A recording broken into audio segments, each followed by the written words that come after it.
Today I've decided to actually show you how to serve the food practically.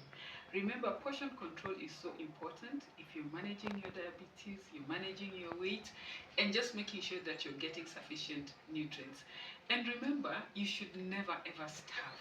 So if you get portions and you're feeling hungry before it's time for a meal, then you know you're eating too little. So we're just gonna try here. So here I have food. I have some chicken, some vegetables, and some mashed potatoes, and some steak. So I'm going to do portions for women, then I'm going to do portions for men. So I also have cup measurements, which sometimes we use.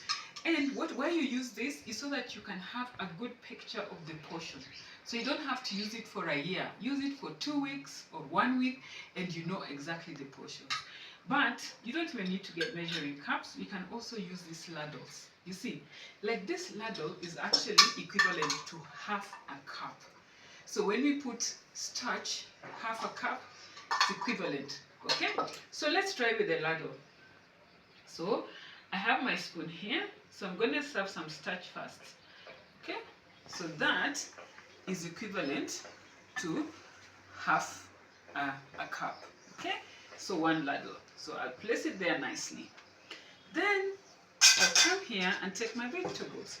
So I made some lightly cooked carrot and cauliflower. So that's half a cup. So that is just done. But vegetables, you're supposed to have more. So you're supposed to have at least a minimum of a cup. So you can see that is a cup of vegetables. You can see this is already a lot of food. Okay? So then, what do you want to eat? I have chicken and I have steak. So why don't you put the steak here? Right? So here is some steak. Okay? And really, we never really need to measure the steak. What we really want to measure is the carbohydrate. So if you look at this plate, okay, this is a friendly plate for a female, even or male. Okay? So this is friendly plate. So if you want it for male, then we want to increase the amount of starch. So then let's go back and increase the amount of starch. So I'm going to add some more mashed potatoes so that they're having a cup of starch. And surely, if you look at this food, it's enough. Okay? It's really enough for a man.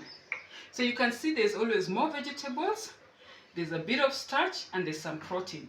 And for men, they can happily add a piece of protein. Okay? So that would be sufficient for a man. Alright? And so you can eat like this for breakfast, you can eat like this for lunch, but for dinner, you want to remove the protein from your plates. Alright? And to remove the protein from your plate, and you want to have more vegetables for dinner. So you can add. You don't even need to measure the vegetable as long as you're having more. So this is sufficient for dinner. You'll find that when when they're very muscular, this is not going to be enough. So what you need to do, you need to learn to eat like avocado, coconut, and also a lot of groundnuts. Because you know, if you have a lot of protein at night, the amino acid in the protein increases your glomerular filtration rate. So that means your kidneys are working harder, your blood pressure is high at night. And so because we want you to prevent you from getting blood pressure, and those who already have blood pressure, we want you to control it. You want to avoid animal protein at night. So thank you for now. Do we have any questions?